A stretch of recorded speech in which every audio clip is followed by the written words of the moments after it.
sapa darajai kaivalana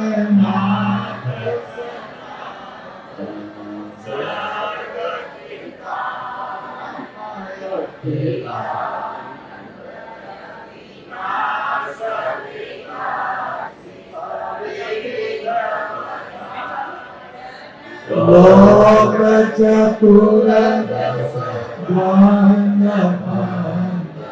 hanakarana sadara vividhi bhata gomatra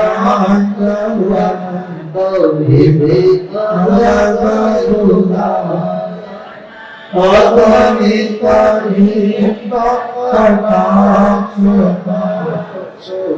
sutama bhandapara anagasala ekatas aashito jane nama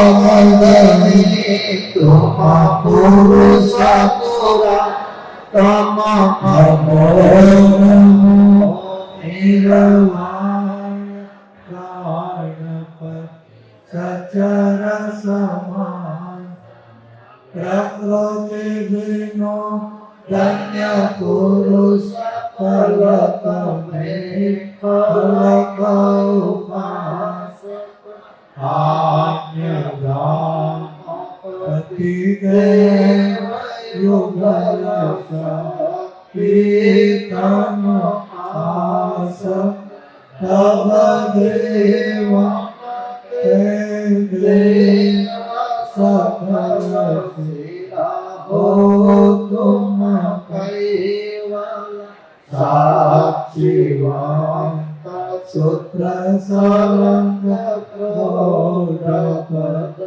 Purusha Ekala Malajaya Karunamaya Kantaya Madhyapad Parama Hamsarupa Koti Kovera Vijakrantahara Saramangala Karana Parakamari Karana Saja Urajan Abhagrantama Prarambha Sumaho Santa Sujan Lokaya Sankhya Uttapanagati Sakadlika Suradama Sosabhadranthame Bhakyo Viviti Bhakta Gunagram Sakala Anga Vina Bhakti Atamoda Subhasa Kare Kuvera Karate Sanseharan Bhavapan Sanseharan Mati Suddha Karama Dana Virga Dhavanoga Rupasim Dukaivalatano Trigai Laksakamo Pranti Vanya Kamo Bhalavino Sumero Sujai Padapodya Purana Pada Paramatma Milai Gati Ponja Apalapanta Adabhutamata Kadeu Karpana Kalimaya Jai Jai Eva Saranagata ભય ઉતે ભય નાય નિગમ ચતુર કટમતવતી કથે નામ અતિ ગોટા પરમ મોક્ષ સમગે નહીં દેવમાતપતિ મોટા પરમ ઉપકાર પરમ પદ કહે ઉતાહો નહીં કહો સતગુરુ તવ ક્યાં કરી ભક્તિ ટળે ના ભક્તિ જ્ઞાન વૈરાગ્ય સકલ શાસ્ત્ર પલટે સૌ સાખે સુખ પાઈએ સાહેબ ભક્તુએ રાચિદાનંદ કવે પતિ ગતે કરણ મનસા આય યુગ કર સાવા ગડ ગડ કૈવલ ક્રાંત જગતિ માતે નમો હરત્ના દેવ્યાદે સવિવિધા વિધા કરી ગયે સકલ પ્રજાન ઉજરે ગ્રંથ અગાધવી કાલે માળા હરના અજ્ઞાન નાથ પરમ પૂજે ગયે સજ્જન ઉપય પામ ગુરુ મેરા ચૈતન ચિત આય મનો તન ધાર જ્ઞાન મારા ભય ભાવ સૌસે દિયો નિવાર ભવતારણો કે કારણે કરતા ભય હુસનાય હુએ રમણો ભવજ્ઞાન સે લેખા અલખ લખાય અલખ લખાવનગે લખે જેનો તતિ ઉગ્ર આસલ બેનો પ્રહે તમ પદ પાઈએ પરમ મોક્ષ કૈવલ કૈવલ આવે નામ વય નામ દ્વિગમ લઘોયા અમસ્તો નિરાલ નરય અહમ નામ વર્ણય નયતિ મરણય પ્રાણાય પરતો જપે જપાય અયમ નામય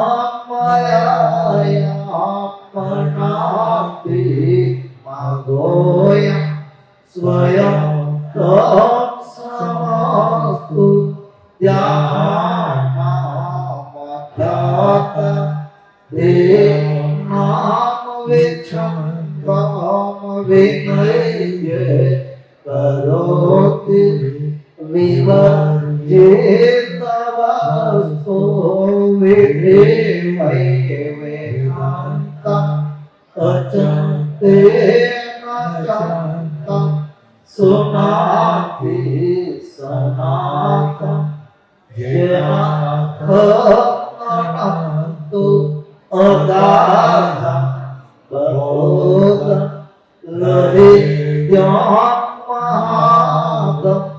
कुबेरं तेऽहं नमामि नमः।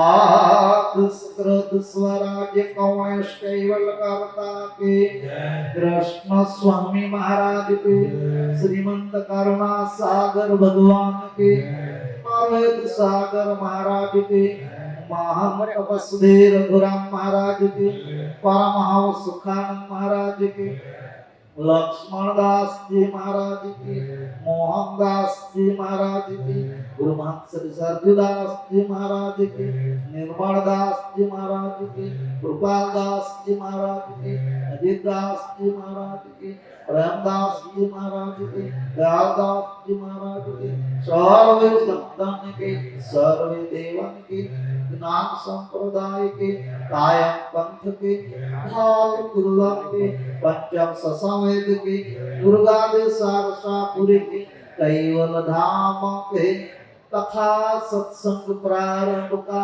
जय जय सत कैवल साहेब।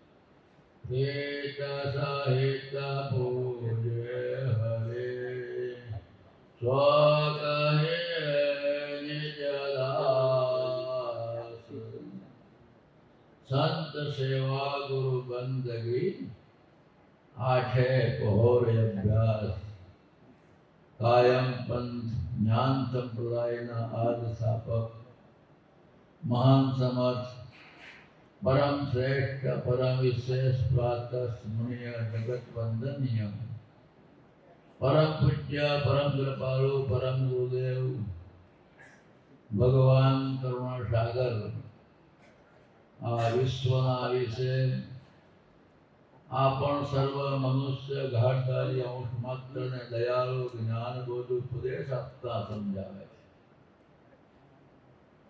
विश्वनी प्रणालिकामां જોઈએ તો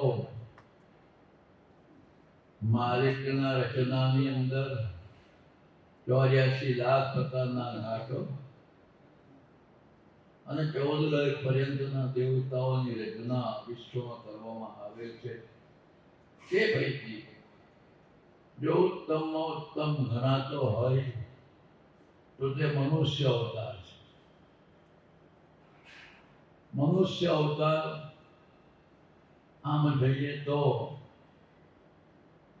आपने सामान्य प्रकार न लागे अथवा तो के भौतिकता अगवडता उभी थाय એટલે આપણને એમ થાય કે નકામો છે આ અવતારનો કોઈ સુખ નથી પણ માલિકે આ અવતાર શ્રેષ્ઠમાં શ્રેષ્ઠ પ્રકારનો આપેલો છે ભગવાન કરુણાસાગરે એ માટે પુરાવો આપ્યો પૂર્ણ ભાગ્ય મન સાથ ન પાયા જાકો ઈચ્છત સુંદર દેવરાયા ચાર ખાણ 84 ફેરી ઘટ ઘટ ગર્ભવાસમાં ઘેરી કે दयालु एम कहेवा मांगे छे के अहो भाग्य छे के मनुष्यनो अवतार मळ्यो पूर्ण भाग मन साथ न पाया जाको इच्छत सुरनर देवराया देवताओ अने देवोना राजा जेवा इंद्र राजा जेवा पण इच्छा राखे के अमने मनुष्य अवतार मळवो जोईए के जे मनुष्य अवतार देवताओ केम चाहे छे केम इच्छा राखे छे के जो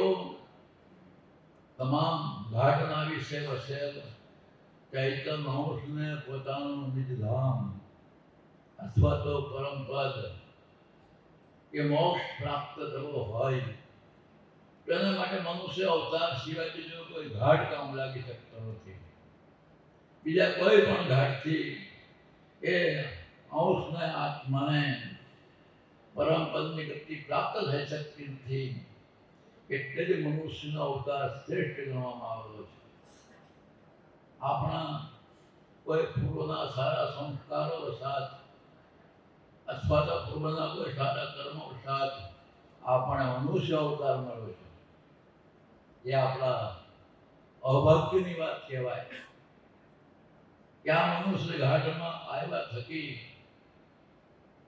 જન્મ અને મરણના મહાન દુઃખમાંથી સદાને માટે આપણે મુક્ત થઈ શકીશું. એ મનુષ્ય અવતાર છે.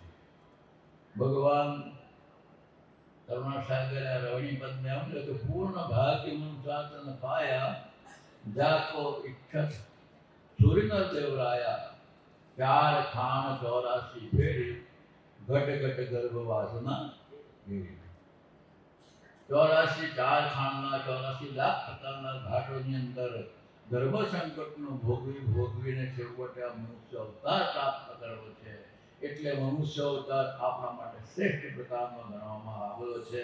આ મનુષ્ય અવતાર પ્રાપ્ત થયો આપણ ખુશ થઈ જાય, બહુ સારો મનુષ્ય અવતાર, ખાવું પીવું મોજ મજા કરવી. પણ એ તો બધાએ કરતા છે. દયાળુ નરહરિદાસ મહારાજે વર્ણન કર્યું, નિદ્રામય ચુન્નમય ભોજન રે ભુગતે સુખચારી અંત ન આવે તેનો રે મય યોગ અપારી. નિદ્રા, મૈથુન, ભય ને ભોજન, આ ચાર પ્રકારની ક્રિયાઓ દરેક ઘાટમાં થાય છે. તો મનુષ્ય શું કર્યું? મનુષ્ય કેમ ઉત્તમ કહેવાયો? નિદ્રા લેવી, બધા જ નિદ્રા લે. ઝીણવટપૂર્વક કહેવા જઈએ તો કેટલાક પ્રાણીઓ, પક્ષીઓ, જંતુઓ નિદ્રા લે છે, પણ સહેજ ઈચ્છા થાય તો જાગી જાય છે. મનુષ્ય પલંગમાં સૂતો હોય ત્યારે ઉઠાડવો પડે. જાગો કે સવારું થયું, જાગો કે 4 વાગ્યા. એ મનુષ્ય નિદ્રા વધારે પડતી ભોગવે. નિદ્રા, મૈથુન, ભયને ભોજન, સંસારની ક્રિયાઓ ભોગવવાના માટે પણ કાયમ આ જીવન પર્યંત ભોગવતો હોય. ટૂંકમાં કહીએ તો આમ તો છૂટી જાય, પણ મનુષ્ય આ ક્રિયાઓ પણ ભોગવનાર વધારે છે. જ્યારે ભય માનનારા કેટલાક પ્રાણીઓ, જો કોઈના ખેડૂતોના ઘરે પાળેલા ગાય બળદ કે એવા હોય તો એ વાઘને કે કોઈ હિંસક પ્રાણીને જોવાથી ભયને પામે છે. અને મનુષ્ય એમ કહેવામાં આવે કે અહીંયા તો વાઘ આવો એમ કહેતો, એમ તરત ભય પેદા થાય.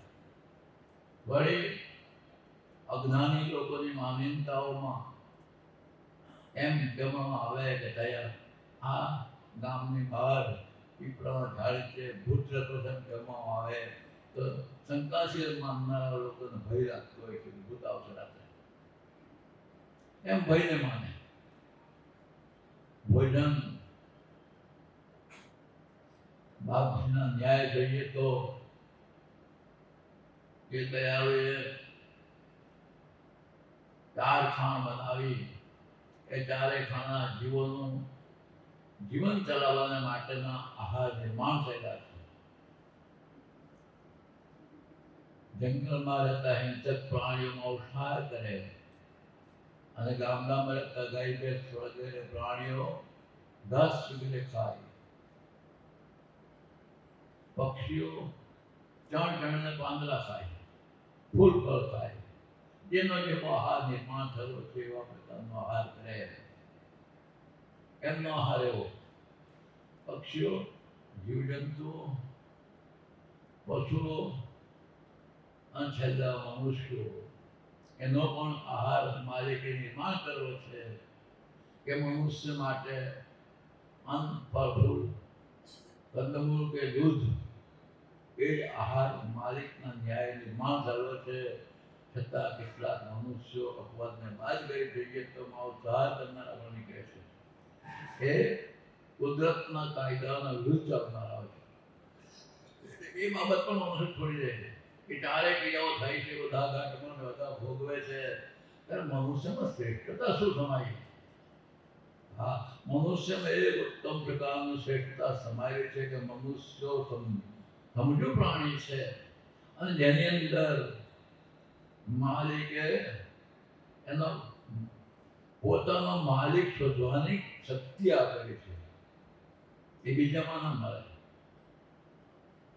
પ્રાણીઓ, પશુ પક્ષીઓ, જીવજંતુઓ એને એવી શોધ કરવાની પ્રવાહ નથી હોતી કે મને બનાવનાર કોણ છે.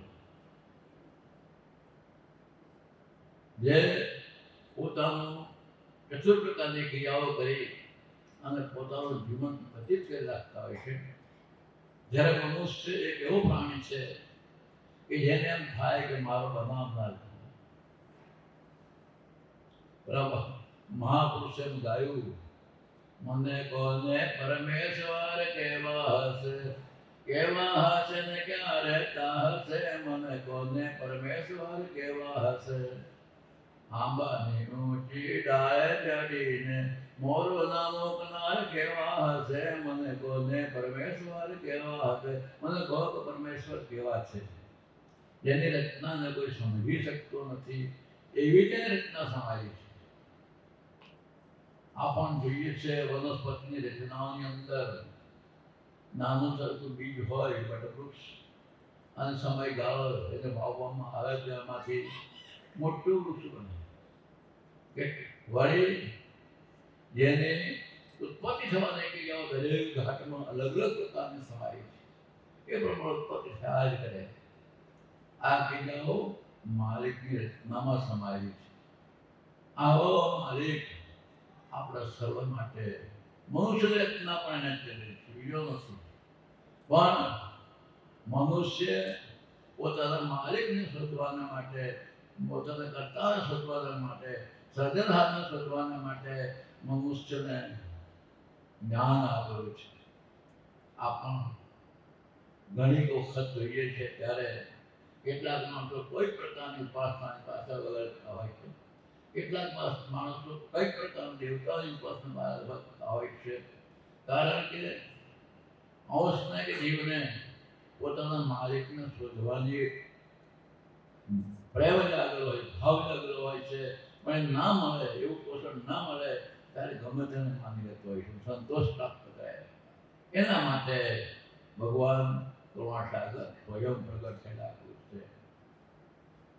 યાદ રાખો, વિશ્વની પ્રણાલિકાઓની અંદર મનુષ્યની ઉત્પત્તિ ગર્ભમાં થતી હોય છે. જેઓ જંગમ જાતિના ઘાટો છે એમાં મનુષ્ય ગર્ભ દ્વારા જન્મ ધારણ કરતો હોય છે, અને આ ગર્ભમાં આવેલા મનુષ્યને એના ઘાટની અંદર તમામ પ્રકારના તત્વોનો સમાવેશ કરેલો છે, એટલે એને સંપૂર્ણપણે જ્ઞાન સમાયેલું છે. અને એટલે મનુષ્યને શોધ કરવાની, જાણવાની જિજ્ઞાસાઓ પ્રાપ્ત થતી હોય છે. એટલે દયાળુ ભગવાન કરુણાસાગરના ન્યાય જોઈએ તો દયાળુના ન્યાય આ મનુષ્યની સાથે સાથે, જન્મની સાથે સાથે બીજા કેટલીક સમૃદ્ધિ આપવામાં આવેલી છે. આમ તો આપણ ભગવાન કરુણાસાગરના ન્યાયથી આ ઘાટની રચના 72 તત્વોથી થયેલી છે એમ જાણીએ છીએ. બધાને ખબર છે. આપણા ધર્મગ્રંથનો અભ્યાસ હશે એને સંપૂર્ણપણે ખ્યાલ આવશે કે આ ઘાટ 72 તત્વોથી રચાયેલો છે, અને એનાથી હવે બધી રચના, શરીરની રચના થયેલી હોય એમ આપણે જાણીએ છીએ. એની સાથે મનુષ્યને પ્રભુને પ્રાપ્ત કરવા માટે શું નવીન મેળવ્યું આ પણ જોઈએ તો કઈ વસ્તુ નવી નથી. પણ આપણાની અંદર એક મોટામાં મોટી સમૃદ્ધિ સમાયેલી છે કે જેનાથી આપણે જ્ઞાનને મેળવી શકતા હોય છે, જ્ઞાનને સમજી શકતા હોય છે. વળી આ બધી સમૃદ્ધિઓ પૈકી આ બધા જ પ્રાણીઓ આપણે જોઈએ તો વાચાઓ સમાયેલી છે. જ્યારે મનુષ્યની અંદર 52 અક્ષરની વાચા સમાયેલી છે. મનુષ્યોને સમજવાના માટે એક શબ્દોનો ઉપયોગ કરી વાક્યની રચના કરી જેવું વાક્ય બનાવવું એ બનાવી શકે છે, એટલી શક્તિ મનુષ્યને આપવામાં આવી છે. બીજા પક્ષીઓ એક એક 2 શબ્દ બોલે, કાગડો બોલે તો કાકા બોલે, ચકલી બોલે ચીટી બોલે, ગાય બોલે ભાંભરે ને કૂતરું બોલે તો હાવ હાવ બોલે. બીજા પાસે આવી શક્તિ નથી. જ્યારે મનુષ્ય પાસે આ 52 અક્ષરે અણમોલ સમૃદ્ધિ આપવામાં આવી છે કે જે દ્વારા તત્વની રચના કરી એ સમજણને પ્રાપ્ત કરી શકતો હોય છે. જેવું જે સમજવા માંગતો હોય તે, અને જગતમાં મનુષ્ય તરીકેનું ઉત્તમ જીવન જીવવા માટે પણ આ વાક્યની રચના કરી એને વ્યવહાર પોતાનો ચલાવી શકતો હોય છે. આવા બીજા કોઈ ઘાટમાં નથી. પક્ષીઓ, પશુઓ અમુક સમય અમુક શબ્દો ઉચ્ચાર કરી અને છૂટા પડી જાય. જ્યારે મનુષ્યો આ શબ્દ દ્વારા એકબીજાનો સંબંધ રાખીને જીવન જીવી શકતો હોય છે. એવું મનુષ્યનું ઉત્તમ જીવન સમાયેલું છે. એટલે મનુષ્ય અવતાર દેવતાઓને પણ દુર્લભ કહેવામાં આવ્યું છે. જો ભગવાન પાશાના ગ્રંથનો અભ્યાસ થાય તો અગાધ ગ્રંથની અંદર દયાળુએ વર્ણન કર્યું છે. એ વખતે દયાળુ આ પૃથ્વી તરફ કૈવલ જ્ઞાન આપવાને માટે અથવા તો માલિકને ઓળખાવવાને માટે આવે છે. એ વખતે રસ્તે તારામંડળ આવે. આમ તો ઘણા મંડળો આવે, ઋષિ મંડળ, ધ્રુવ મંડળ, તારામંડળ.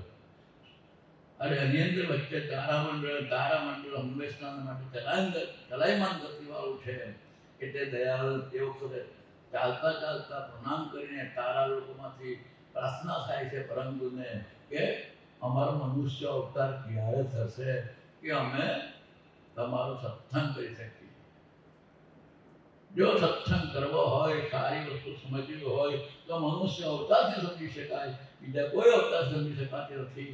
એટલે દેવતાઓ પણ મનુષ્ય અવતારને જાણતા હોય છે. ભાગ્ય એટલે પૂર્ણ ભાઈ તને પાયા જા કોઈ ઈચ્છા સુરિંદર દવરાયા. આ મનુષ્ય અવતારથી તત્વની રચના કરી સમજને પ્રાપ્ત કરી શકાતી હોય છે. દયાળ એટલે કહેવાનો મતલબ કે મનુષ્યની અંદર આજે અઢળ સમૃદ્ધિ આપવામાં આવેલી છે. જેટલો સારો સદુપયોગ કરે તેટલી સમજણ આપણને પ્રાપ્ત કરી શકતા હોય છે.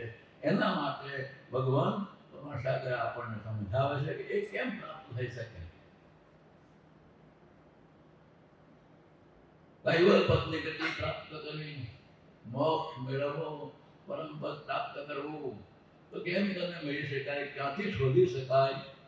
બાપજી દયાળુ પરમ ગુરુદેવ આપણને એ સમજાવે કે સંત સેવા ગુરુ બંદગી આઠે ભોર અભ્યાસ પ્રીત સહિત પૂજ્ય હરિ તો કહીએ દિદાસ.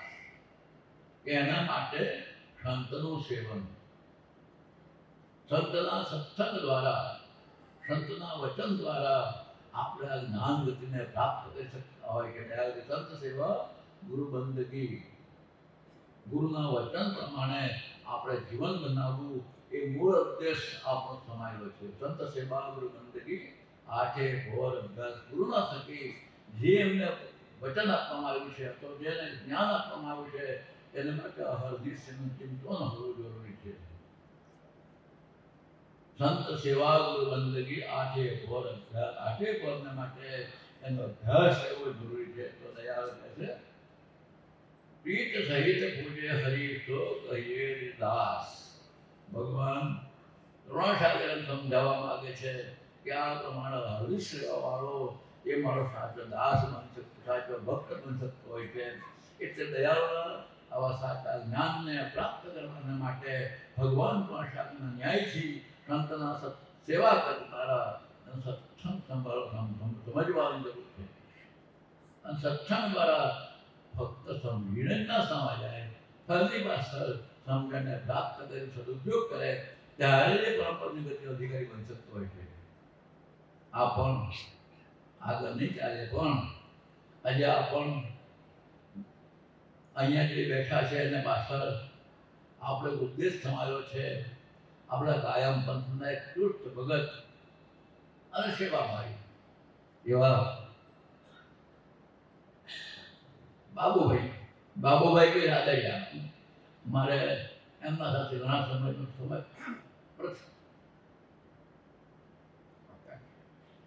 મારે પ્રથમથી એમના સાથે સંબંધ ઘણા પહેલાથી હતો. અને તે સમયે સાધારણ સ્થિતિની અંદર પણ એમનો સંત પ્રત્યેનો જે પ્રેમ હતો એ કયો હતો. સર્વવ્યાસ મહારાજ સાચા હતા એમના ગુરુ સર્વવ્યાસ મહારાજ. સર્વવ્યાસ મહારાજની સેવા કરવા માટે એ હંમેશા માટે તલ્લીન હતા. સામાન્ય સ્થિતિની અંદર પણ અને જ્યારે સુંદર આર્થિક સ્થિતિ સુધરી સારા પર ગયા તો એ પણ ગુરુની સેવાને કદી પણ સ્થાપન કર્યું નથી. એ આપણે જોઈ શકીએ. કંઈ પણ એમની માન્યતા સર્વવ્યાસ મહારાજ એ ગુરુ ભક્તિની એક અજોડ રહી છે. એમના જીવનના ઇતિહાસને જોઈએ ત્યારે આપણે સમજી શકાય છે. એમના ઘરમાંથી એક બેન લગભગ મેં જોયેલું નામ છે. બહુ સમય મારો બહુ લાંબા સમયના પરિચય યાદ નથી રહ્યું પણ મંજુબહેનને એટલો જ સેવા ભાવ હતો કે જેથી કાયમ માટે સંતની સેવાની ઈચ્છા રાખતા હતા. એટલે આ એમની સેવાનો પ્રતાપ ખરેખર સાચી સંતની સેવા બજાવી હોય એવા બાબુભાઈ આજે ભલે નથી પણ એમની સાથે એમને જે કારકિર્દી મૂકી ગયા છે આપણને આપી ગયા છે એ સંતોની સેવા દ્વારા એમને પ્રાપ્ત કર્યું છે. સામાન્યમાંથી સારી ગતિ પ્રાપ્ત કરી હોય તો એ પ્રતાપ એમનો સેવાનો છે અને ગુરુનો પ્રતાપ એવો છે કે જેથી સુખમય જીવન વિતાવી ગયા અને સાથે એટલું જ નહીં ઘણી જ પ્રગતિ કરી બીજાને લાભ આપતા ગયા છે. જે આપણે ડુબાલ પાટ્ય મંદિર જોઈએ છે એમના અગ્રણી બાબુભાઈ કે જેમણે આ મંદિર બનાવવાને પાસે તન મન ધન સમર્પિત કરેલું છે અને એને ત્યાં જ પછી જોતા આપણને સમજાય કે એમણે સેવા દ્વારા આ સુંદર લોકોને લાભ આપશે. આ મંદિર કાયમ રહેવાનું છે. આપણે પહેલા મોડા એક દિવસે જતા રહેવાના પણ મંદિર નથી દેવાનું. આ પણ સર્વ કોઈના જ્ઞાનદાન આપવાના માટે એમનું સુંદર એવું આયોજન કરેલું છે. એ પુરુષાર્થને એમને આપણે બિતાવીએ છીએ કે એને આપણે શોધવાનું મળે છે, સમજવાનું મળે છે. એવી મનુષ્ય અવતારથી થતી ક્રિયા મૂકી ગયા છે. આપણા માટે ખરેખર ધન્યવાદ છે. એમના આત્માને એ સદાના માટે શાંતિ પ્રાપ્ત કરે. સાથે એટલું જ નહીં પણ એના પરિવારજનો સગા સંબંધીઓની અંદર પણ એ કૈવલ જ્ઞાન સમજવા માટેનું સાધન આપતા ગયા છે. પરિવારજનોએ પણ આ વાતની એમની વાત સ્વીકારી હોય એ આજે આપણે જોઈ શકીએ છીએ. એટલે જ આપણે ઉપસ્થિત છીએ. જો પરિવારની અંદર ભક્તિ ભાવ ન હોય, જો પરિવારની અંદર ધર્મની લાગણી ન હોય તો આજે આપણે અહીંયા નહીં હોત. એટલે ખરેખર પરિવારજનોની અંદર એમને ગુરુની સેવા અને ભક્તિનો રસ અમે બાકી લાવેલો છે. જેના પ્રતાપે કરી આજે આપણે ઉપસ્થિત છે અને આપણે 3 દિવસ માટે આપણે જ્ઞાનનો લાભ મળવાનો છે. તો ખરેખર આપણે બીજા પણ સંતો દ્વારા આ સત્સંગનો લાભ લેવા માટે બધાએ ઉપસ્થિત રહેવાનો છે. હવે પછીની આપણી કથા આપણા જગદીશદાસ મહારાજ કરવાનો છે. શ્રીમદ રમાસાગર ભગવાન કી જય.